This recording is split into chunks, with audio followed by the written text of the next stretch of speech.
Aquel peronismo de juguete. Osvaldo Soriano. Cuando yo era chico, Perón era nuestro rey mago. El 6 de enero bastaba con ir al correo para que nos dieran un oso de felpa, una pelota o una muñeca para las chicas. Para mi padre eso era una vergüenza.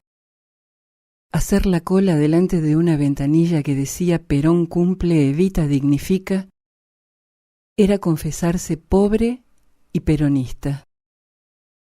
Y mi padre, que era empleado público y no tenía la tosudez de Bartleby el escribiente, odiaba a Perón y a su régimen como se aborrecen las peras en compota o ciertos pecados tardíos.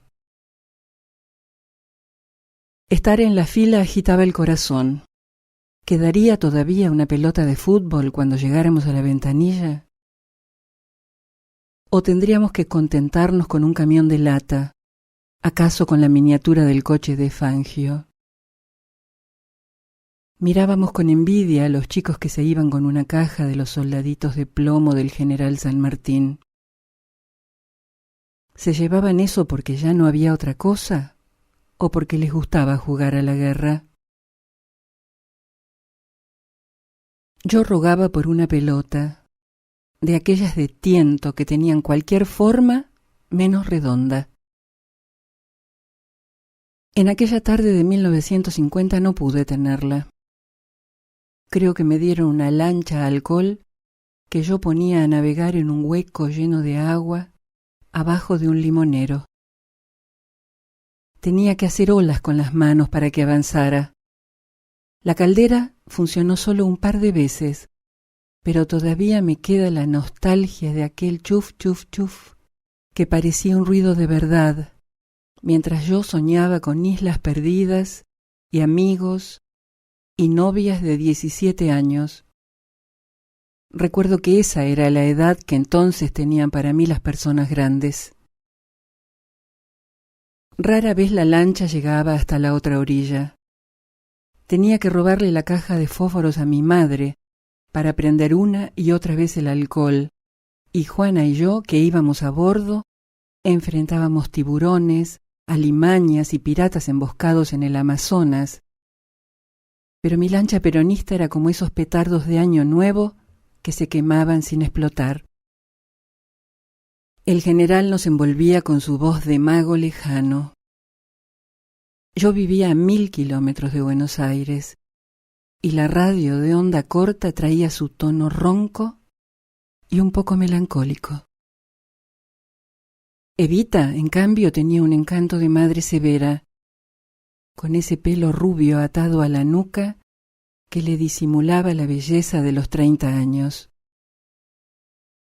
Mi padre desataba su santa cólera de contrera y mi madre cerraba puertas y ventanas para que los vecinos no escucharan. Tenía miedo de que perdiera el trabajo.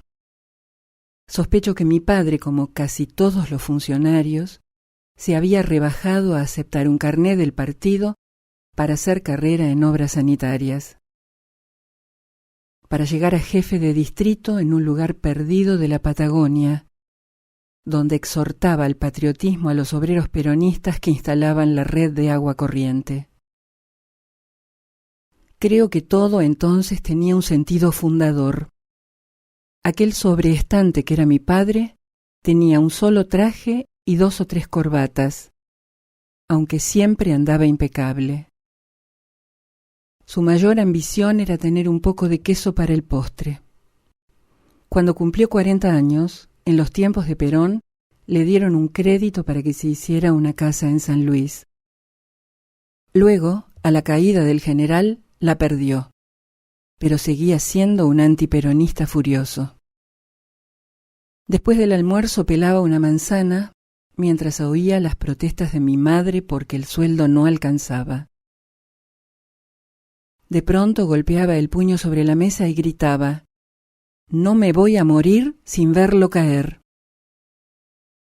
Es un recuerdo muy intenso que tengo, uno de los más fuertes de mi infancia. Mi padre pudo cumplir su sueño en los lluviosos días de septiembre de 1955. Pero Perón se iba a vengar de sus enemigos, y también de mi viejo que se murió en 1974, con el general de nuevo en el gobierno. En el verano del 53 o del 54 se me ocurrió escribirle. Evita ya había muerto, y yo había llevado el luto. No recuerdo bien, fueron unas pocas líneas y él debía recibir tantas cartas que enseguida me olvidé del asunto. Hasta que un día, un camión del correo se detuvo frente a mi casa y de la caja bajaron un paquete enorme con una esquela breve. Acá te mando las camisetas. Pórtense bien y acuérdense de Evita, que nos guía desde el cielo. Y firmaba Perón, de puño y letra. En el paquete había 10 camisetas blancas con cuello rojo y una amarilla para el arquero.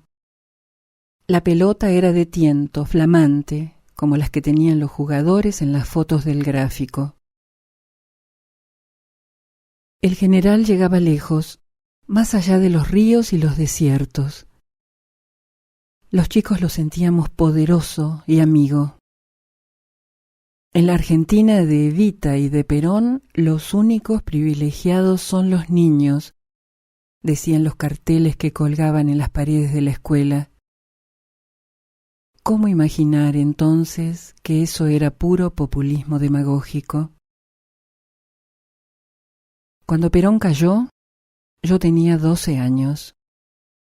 A los 13 empecé a trabajar como aprendiz en uno de esos lugares de Río Negro donde envuelven las manzanas para la exportación. Choice se llamaban las que iban al extranjero, Standard las que quedaban en el país. Yo les ponía el sello a los cajones. Ya no me ocupaba de Perón. Su nombre y el de Evita estaban prohibidos. Los diarios llamaban tirano prófugo al general. En los barrios pobres, las viejas levantaban la vista al cielo, porque esperaban un famoso avión negro que lo traería de regreso. Ese verano conocí mis primeros anarcos y rojos que discutían con los peronistas una huelga larga. En marzo abandonamos el trabajo. Cortamos la ruta. Fuimos en caravana hasta la plaza y muchos gritaban «¡Viva Perón, carajo!». Entonces cargaron los cosacos y recibí mi primera paliza política. Yo ya había cambiado a Perón por otra causa, pero los garrotazos los recibía por peronista, por la lancha a alcohol que casi nunca anduvo, por las camisetas de fútbol y la carta aquella que mi madre extravió para siempre cuando llegó la Libertadora. No volví a creer en Perón, pero entiendo muy bien por qué otros necesitan hacerlo.